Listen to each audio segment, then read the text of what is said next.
Vamos orar mais uma vez? Deus Santo, nós te agradecemos pelo privilégio de estarmos juntos aqui, de poder entoar louvores ao Teu nome.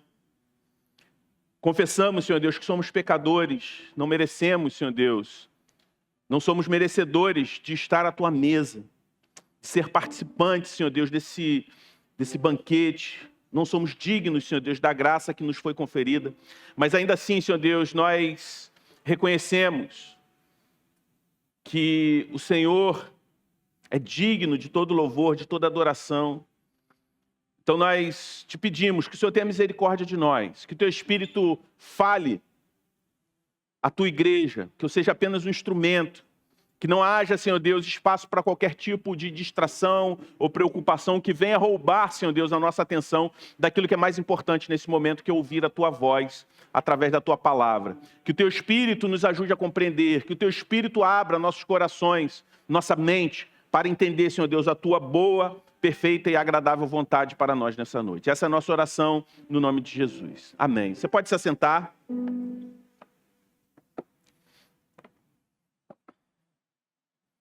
Convido você a já deixar a sua Bíblia aberta no livro de Atos, capítulo 18. Nós vamos dar continuidade à nossa série de mensagens em Atos, e hoje a gente começa o capítulo 18.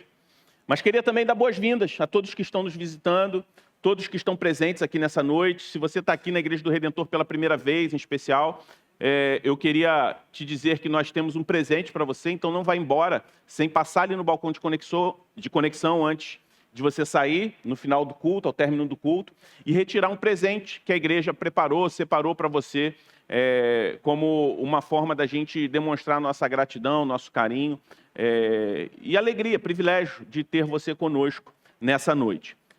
Atos 18, a gente vai fazer a leitura desse texto daqui a pouquinho. Nós estamos já há alguns meses nessa série de mensagens em todo o livro de Atos, que tem como título A Igreja em Movimento. Mas antes da gente ler o texto, eu queria pedir para você tentar imaginar alguém que instala o melhor aplicativo de GPS disponível no mercado. Esse cidadão, esse sujeito configura tudo, configura o sistema, instala o aplicativo, aprende a usar o aplicativo, ativa as notificações, mas decide usar esse aplicativo apenas aos domingos. Especialmente no trajeto entre a sua casa e a igreja. De segunda a sábado, ele dirige por todo o Rio de Janeiro como se aquele GPS não existisse. E não conhecendo bem todos os trajetos, ele erra o caminho, se estressa no trânsito porque não vai ter a previsibilidade de ter um caminho melhor do que o outro. Perde tempo em engarrafamentos desnecessários. Mas quando chega no domingo, ele liga novamente o aplicativo, ele acessa novamente o aplicativo e tem aquele sentimento: agora eu estou sendo guiado. Parece um absurdo, mas é assim que muitos de nós vivem a fé cristã. Deus é ativado no domingo, mas a semana nós rodamos no piloto automático. Criamos uma divisão invisível entre o sagrado e o secular, onde nós entendemos que esse momento que nós temos aqui, estamos em um culto que pertence a Deus, e de fato esse culto não é para nós, mas é para Deus. Mas na segunda-feira de manhã, o escritório não tem nada a ver com Deus. O escritório pertence somente a mim mesmo. É sobre isso que, à luz de Atos 18, de 1 a 4, eu gostaria de meditar com vocês nessa noite. Porque esse texto nos confronta a essa tentativa de divisão entre o sagrado e o secular, entre uma vida dualista, onde existem esferas da nossa existência como se Deus não se envolvesse. A palavra de Deus diz assim, Atos 18, a partir do versículo 1 até o 4, a palavra de Deus diz assim: depois disso, deixando Atenas, Paulo foi a Corinto.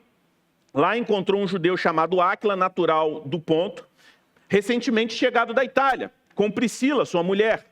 Porque o imperador Cláudio havia decretado que todos os judeus deveriam sair de Roma. Paulo aproximou-se deles. E como tinha o mesmo ofício, passou a morar com eles e ali trabalhava. O ofício deles era fazer tendas. Todos os sábados, Paulo falava na sinagoga, persuadindo tanto judeus como gregos. Essa é a palavra de Deus para nós. O apóstolo Paulo, ele deixa Atenas, como nós vimos na semana passada, na pregação do pastor Sávio, do apóstolo Paulo ali em Atenas, no Areópago, diante daquela imensidão de ídolos. E ele prega o evangelho com ousadia, fazendo pontes com a cultura dominante daquele povo. E pregando, levando a mensagem do evangelho para aquelas pessoas. E agora ele deixa Atenas e vai em direção a Corinto. Corinto era um centro comercial estratégico do Império Romano. Essa cidade ela foi reconstruída por Júlio César, imperador da época. E a cidade era marcada por prosperidade, mobilidade social. Pessoas que estavam em uma situação de dificuldade iam para Corinto, trabalhavam, produziam e ascendiam socialmente muitas vezes. Mas era uma cidade também marcada pela imoralidade. Era uma cidade que muito se assemelhava às grandes metrópoles do século XXI. E toda essa dinâmica da cidade de Corinto apontava para uma cidade que prometia uma identidade através do sucesso. Talvez isso soe muito familiar para você. Lucas poderia ter dito que Paulo simplesmente chegou ali e pregou o evangelho. Só que o que a gente vê? Ao chegar ali, o que Paulo faz? Ele procura primeiramente um trabalho. Nesse momento, ele não contava com um sustento missionário que marca a vida do apóstolo Paulo em vários episódios. Sendo assim, naquele momento de escassez, ele procura um trabalho. E quando ele faz isso, ele encontra com dois irmãos na fé. Um casal, Áquila e Priscila. Um casal judeu que foi expulso de Roma por um decreto do imperador Cláudio. Eram dois refugiados, dois cristãos refugiados, que estavam recomeçando a vida. E é interessante que o texto diz que Paulo tinha o mesmo ofício daquele casal. Eles fabricavam tendas. Eram fabricantes de tendas. Durante a semana, a rotina do apóstolo Paulo era a oficina. Sábado, a sinagoga. Mas no seu cotidiano, de sábado a sábado ou de domingo a domingo, o que nós víamos era a missão. Lucas poderia ter dito que Paulo apenas pregava em Corinto na sinagoga, mas ele faz questão de mencionar o trabalho do apóstolo Paulo naquele momento. Porque o evangelho não entra na cidade somente através do púlpito e dos templos. O evangelho chega na cidade também pela oficina ou pelos escritórios, pelos consultórios. O texto nos ensina algo simples e muito revolucionário. A vida em santidade, ela não é praticada à parte da cidade, mas é vivida dentro da cidade. Diante das suas facilidades, mas também diante do seu caos, dos seus desafios. E a pergunta que Atos 18, de 1 a 4, nos faz, ela é muito direta. A sua segunda-feira é governada pelo mesmo Cristo que você adora no domingo? Esse texto levanta para nós essa pergunta. Se o evangelho é apenas um aplicativo que você acessa no domingo e estritamente no horário que você está indo para a igreja, não é nem uma questão de viver uma fé só no domingo e ter o domingo como o dia do Senhor. Não, o domingo, entre todas as outras atividades de lazer e entretenimento, eu ligo esse aplicativo, eu ligo o modo evangélico, somente nessa 1h30 que eu estou aqui cultuando com os irmãos, e se você for um dos mais fervorosos, essas 2h30, 3 horas que você vem ali para a EBD, toma o café, desfruta da comunhão e depois vai embora, depois do culto. O que nós olhamos aqui para a vida do apóstolo Paulo, fazendo essa metáfora com o aplicativo, o que nós vemos é que o evangelho não é simplesmente um aplicativo na nossa vida, mas é o sistema operacional da nossa alma, ou ele deveria ser. E sendo isso, até a sua mesa de trabalho, a sua estação de trabalho, pode se tornar um altar de adoração ao Senhor, e o seu local de trabalho, todos os outros lugares da cidade, um campo para a missão. E diante dessa realidade que nós vemos aqui, na vida do apóstolo Paulo e também na vida desses nossos 2 irmãos do primeiro século, Priscila e Áquila, o que o texto exige de nós? O que nós devemos fazer diante dessa realidade? E o primeiro aspecto que eu gostaria de tratar com vocês é o seguinte: o texto nos apresenta um padrão de uma vida integrada, e não uma vida composta por compartimentos, onde a fé é apenas um desses compartimentos. O texto diz que Paulo foi a Corinto, e ali encontrou Áquila e Priscila, que recentemente haviam sido expulsos de Roma por decreto de Cláudio, como nós vimos. E esse detalhe histórico ele é muito importante, porque Priscila e Áquila estavam ali por causa de uma instabilidade política. Eles eram pessoas deslocadas. E Deus usou um decreto imperial para posicionar um casal comum, fabricante de tendas, no centro da missão. Aquilo que a princípio, aos olhos humanos, seria uma tragédia, se tornou nas mãos de Deus uma ferramenta para a sua missão. Esse texto nos apresenta a realidade que, a despeito dos males desse mundo, das injustiças desse mundo, Deus continua governando. E Ele é tão poderoso que Ele consegue, Ele até mesmo, diante de tudo isso, Ele transforma situações ruins, injustas, que o homem produz. Ele reverte isso para o bem e para a sua glória.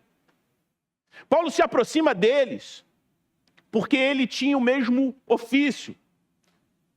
Ele passa a morar com esse casal e trabalhar com esse casal. E juntos eles fabricavam tendas. Lucas poderia ter omitido esse detalhe, mas por que ele não omite? Porque a missão não acontece apenas na sinagoga. Ela começa na oficina. Ela começa na escola. Ela começa no local de trabalho, no seu condomínio. Durante a semana, Paulo trabalhava ali naquela oficina. No sábado, ele entrava na sinagoga. E o texto diz que ele persuadia judeus e gregos.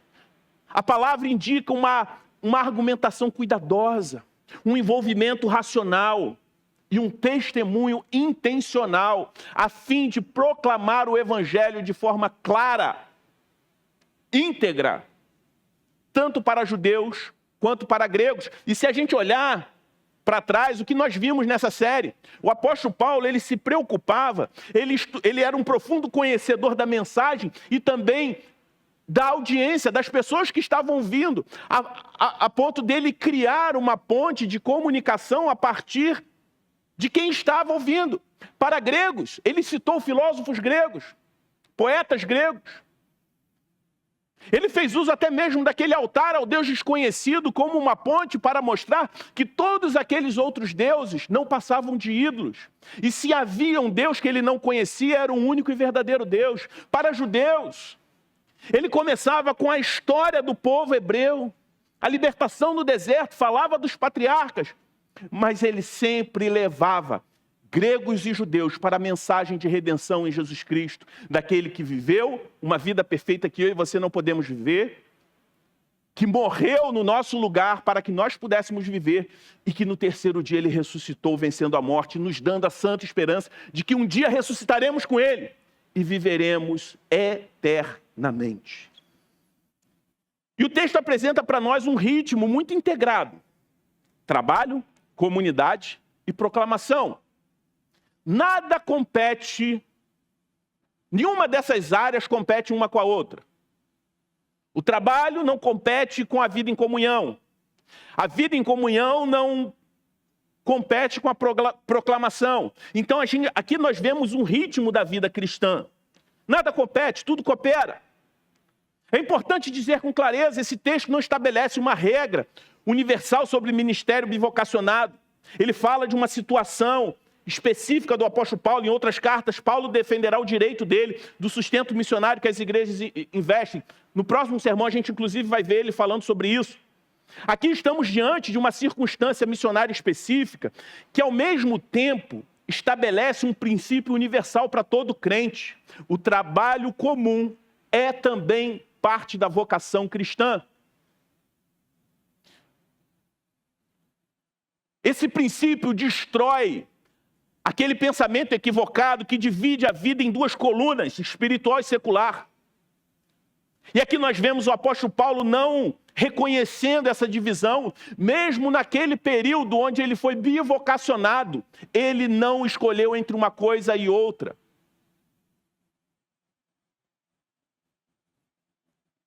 Ele não trabalhava 6 dias da semana para sobreviver e pregava um dia para servir a Deus. Ele fazia as duas coisas para Deus.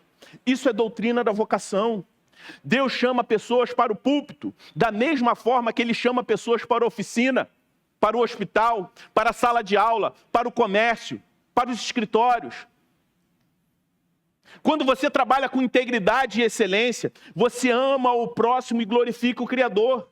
Martinho Lutero dizia que Deus ordenha as vacas através do leiteiro, ou seja, Deus cuida do mundo através do trabalho comum. E aqui entram Priscila e Áquila.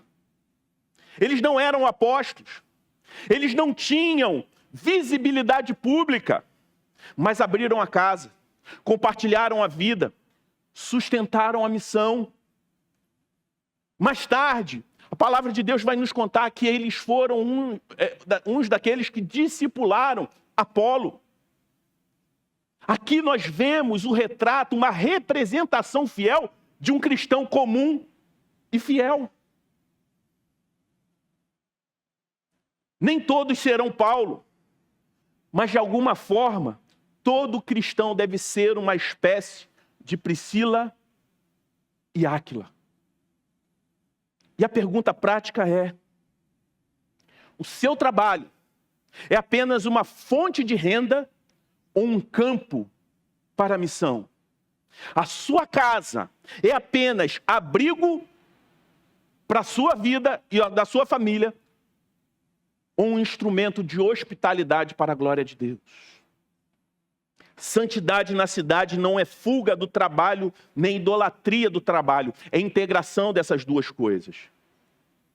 O domingo fortalece a semana e a semana manifesta o domingo. Mas esse é o padrão, porque se esse é o padrão, por que parece tão difícil viver dessa forma? Quando a gente olha e chega a essa conclusão, essa trama, as coisas não ficam mais fáceis, mas se complicam. Por que eu não consigo viver assim de forma integrada? Esse texto nos apresenta um segundo ponto: o ídolo da carreira e o coração dividido. Se o padrão é integração, por que a nossa vida parece tão fragmentada? Por que é tão natural adorar no domingo e tão difícil manter a coerência na segunda, na terça, na quarta, na quinta e na sexta? E a resposta não está na complexidade da sociedade, na complexidade da cidade. Corinto era tão intensa e tão desafiadora quanto qualquer metrópole moderna, como o Rio de Janeiro nos dias de hoje. Por isso a resposta está sempre no nosso coração. no nosso coração pecador, dividido. Corinto prometia identidade através do sucesso, prosperidade rápida, status, reconhecimento, mobilidade social. Era uma cidade que dizia, que gritava, mesmo que de forma silenciosa, você é aquilo que você conquista. Isso te soa familiar? O nosso mundo diz o mesmo. O primeiro problema é a idolatria, é o ídolo da identidade. Trabalhamos para servir a Deus, falamos isso com a nossa boca, mas muitas vezes usamos Deus para que o nosso trabalho prospere. Fundimos nosso valor ao nosso desempenho. Se o trabalho vai bem, a gente se sente superior. Se vai mal, a gente se sente inútil. O emprego deixa de ser vocação e se transforma em salvação. E quando o trabalho vira o nosso salvador, ele se torna um tirano. E você começa a viver em constante comparação. Cada erro vira uma condenação, da mesma forma que cada sucesso vira uma justificação temporária. É impossível viver em santidade na cidade, enquanto você tenta se salvar através do seu currículo. Mas existe outro erro, o erro do dualismo religioso. Quando você diz, o meu trabalho é apenas um meio para eu ganhar dinheiro, eu reduzo o meu trabalho a isso. E diz, o que importa mesmo são as coisas espirituais. O meu trabalho não tem nada de espiritual. Aí você começa a executar tarefas com descuido, trata a excelência profissional como se fosse irrelevante para Deus. Mas Atos 18 nos mostra algo diferente, nos propõe algo diferente. Paulo trabalha durante a semana e persuade no sábado. Ele não relaxa na oficina porque prega na sinagoga. Ele não abandona a sinagoga porque tem a oficina, mas ele integra trabalho e fé. Priscila e Áquila reforçam isso. Expulsos de Roma, recomeçam do zero e mesmo assim trabalham, ao mesmo tempo que abrem a casa, participam na sinagoga, discipulam e investem na expansão do reino. Eles não permitem que a crise,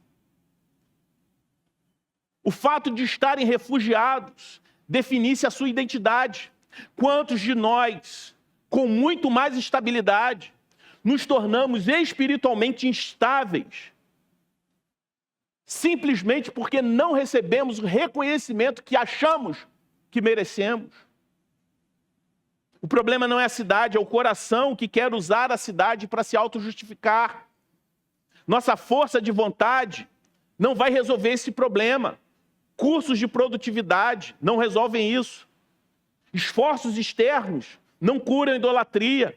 Precisamos de algo mais profundo do que ajustar a agenda simplesmente. Nós precisamos de redenção. E quando a gente entende isso, a gente começa a descobrir que essa trama que se complica com a realidade que pelos nossos próprios esforços a gente não consegue resolver, ela começa a ser solucionada.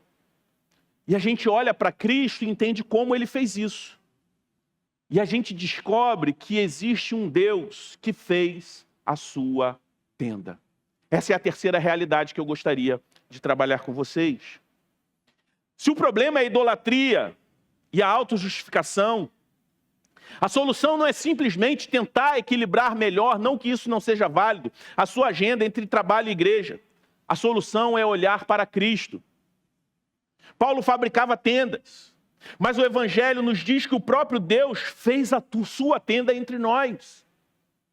A palavra carrega a ideia de tabernacular, foi o que Deus fez. Ele fez a sua tenda no meio do seu povo.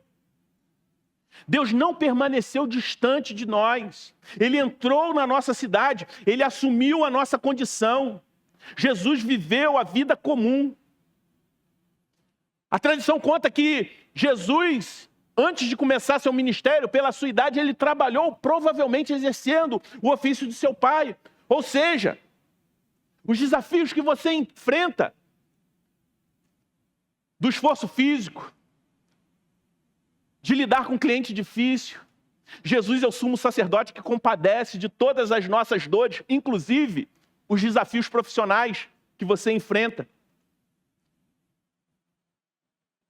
Ou seja, o Criador do universo conheceu o que é rotina, cansaço, responsabilidade. Isso por si só já nos ensina que o trabalho não é indigno. Pelo contrário, o trabalho para o cristão é uma das esferas da vida onde a glória de Deus pode ser refletida ao mundo. Mas exemplo não é suficiente. O que resolve o nosso coração dividido é o trabalho de Cristo na cruz por nós. Na cruz, Jesus realizou a mais perfeita obra. Ele cumpriu perfeitamente a lei que nós quebramos na nossa ganância, no nosso orgulho profissional, na nossa negligência ética. Ele carregou a nossa idolatria de carreira, assim como ele carregou sobre si também o nosso dualismo. Enquanto Paulo costurava tendas para sobreviver, Cristo estava realizando a obra que nos salvaria. Ele foi crucificado fora da cidade, ele perdeu sua habitação. Ele foi rejeitado para que nós encontrássemos a morada da sua graça. Então, o que Cristo faz? O que ele fala após ele realizar a maior e melhor obra de todas? Ele diz, está consumado. O termo que foi até tema do nosso retiro do ano passado, tetelestai, que era um termo comercial da época que era usado quando uma dívida era paga integralmente. Saber disso não pode ser apenas um acúmulo de conhecimento do domingo, deve mudar a sua segunda-feira de manhã. Você não trabalha para provar que é aceito. Você vai para o trabalho a partir do fato que você já é aceito em Cristo. Seu valor nem sobe, nem desce, conforme a sua produtividade. Sua justiça não depende do seu desempenho, seja no trabalho ou em qualquer outra área que você tenha vacilado na vida. Ela depende da justiça perfeita de Cristo creditada a você. Por isso você pode falhar, não que está certo falhar, mas você pode falhar sem desmoronar. Pode ter sucesso sem se ensoberbecer. Pode buscar excelência sem ser escravo do resultado. Você se torna livre. E sabe por que muitos de nós vivem exaustos? Porque ainda tentam trabalhar para se justificar. E se esquecem que o maior trabalho de todos já foi feito. Quando o evangelho deixa de ser uma teoria e se torna um descanso real, o trabalho deixa de ser um instrumento de autossalvação e passa a ser uma resposta de gratidão. E quando a gente entende isso, a gente começa a experimentar o que é a nova vida. A trama da nossa vida começa a se resolver. E a gente começa a entender como, por meio dele, de Jesus Cristo, eu estou apto, habilitado a fazer isso. E esse texto traz uma quarta e última verdade. A vocação redimida pela graça. Se Cristo já realizou o trabalho decisivo, então a sua vida profissional não é mais um campo de autojustificação, é um campo de missão. Por quê? Em primeiro lugar, porque a graça destrói a idolatria pelo trabalho. Se a sua identidade está segura em Cristo, você não precisa de desempenho que valide a sua existência. A promoção no seu trabalho não te define da mesma forma que uma demissão não te aniquila.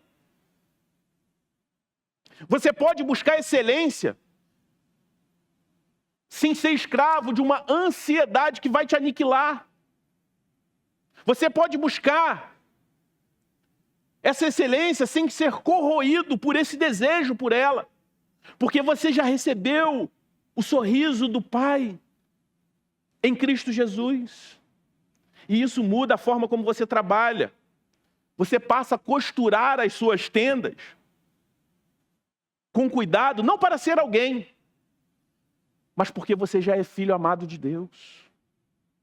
E em segundo lugar, a graça integra a semana, a segunda a sábado, ao seu domingo. Paulo trabalhava durante a semana e pregava na sinagoga no sábado.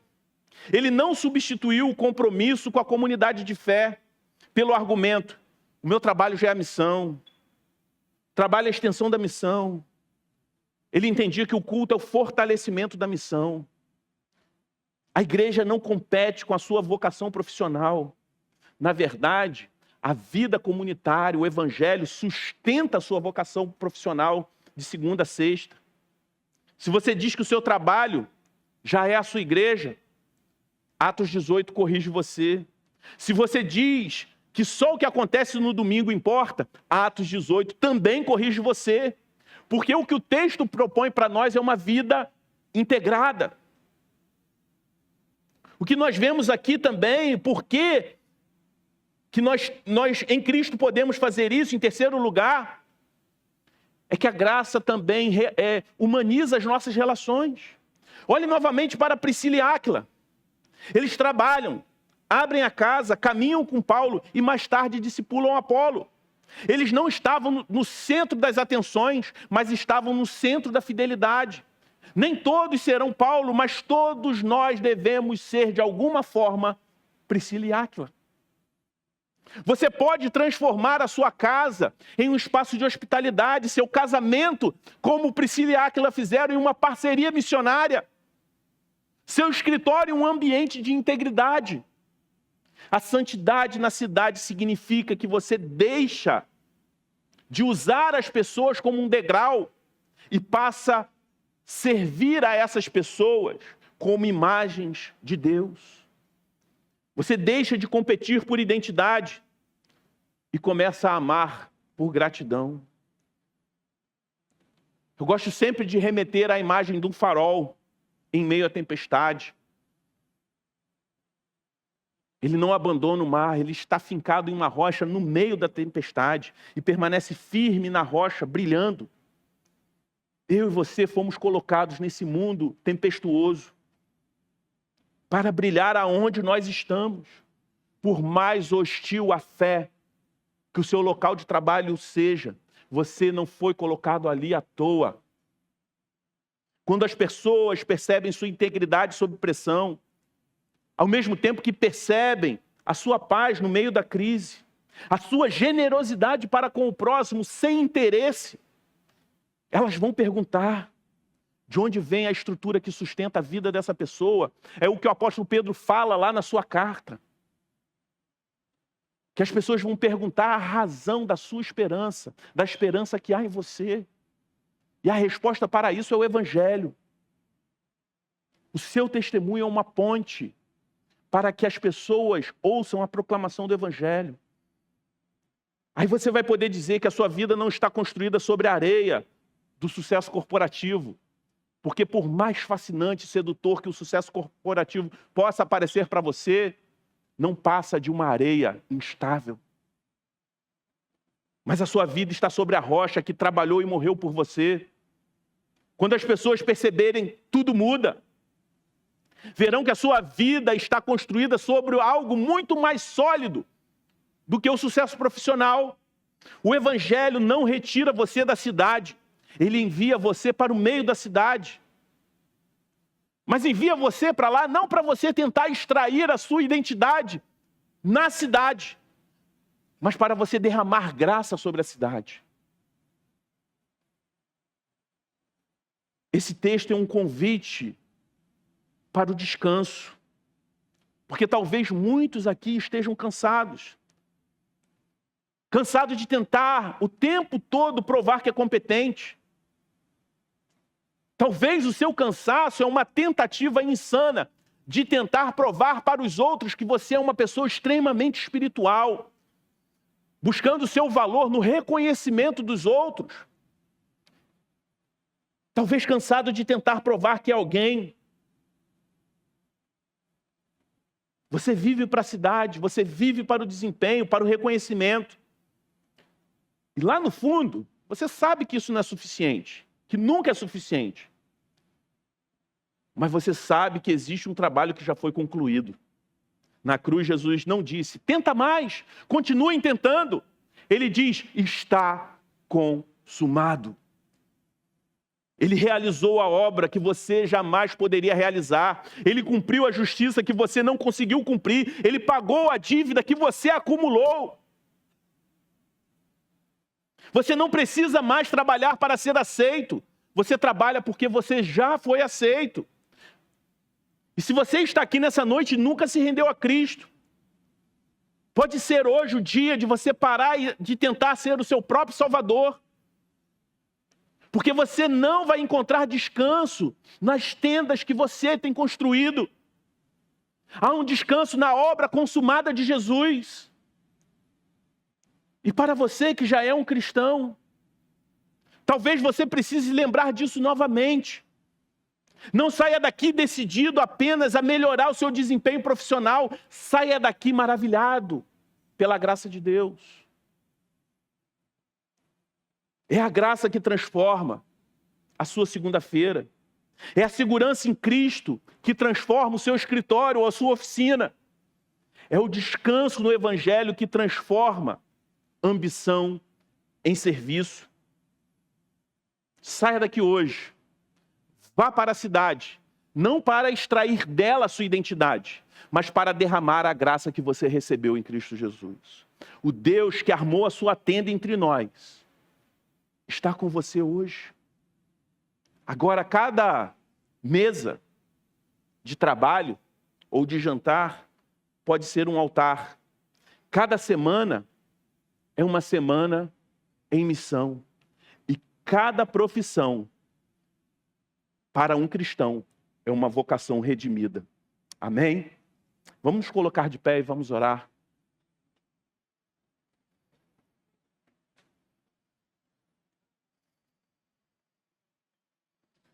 Deus Santo, nós te agradecemos pela mensagem do Teu Evangelho que nos salvou. Mensagem essa que também nos transforma. Muda, Senhor Deus, a nossa vida. Por isso eu te peço que o Senhor continue falando aos nossos corações. Se há pessoas aqui que não conheciam a mensagem do Teu Evangelho, que eles possam entender que eles não vão encontrar descanso nas tendas que eles têm construído. Sejam essas tendas da aprovação, no âmbito profissional ou em qualquer outra área, que eles não vão encontrar descanso no seu próprio desempenho. Pelo contrário, eles encontrarão descanso quando ouvirem a voz de Jesus dizendo, vinde a mim todos que estão cansados e sobrecarregados, e eu lhes darei descanso. Da mesma forma, que essa verdade seja relembrada dia após dia a nós aqui que já tivemos esse encontro com Cristo. Que a gente possa vencer a tentação de tentar encontrar descanso nas tendas desse mundo e que possamos encontrar o descanso naquele que trabalhou por nós. E que esse descanso possa produzir em nós crentes maduros, que vivem uma vida integrada,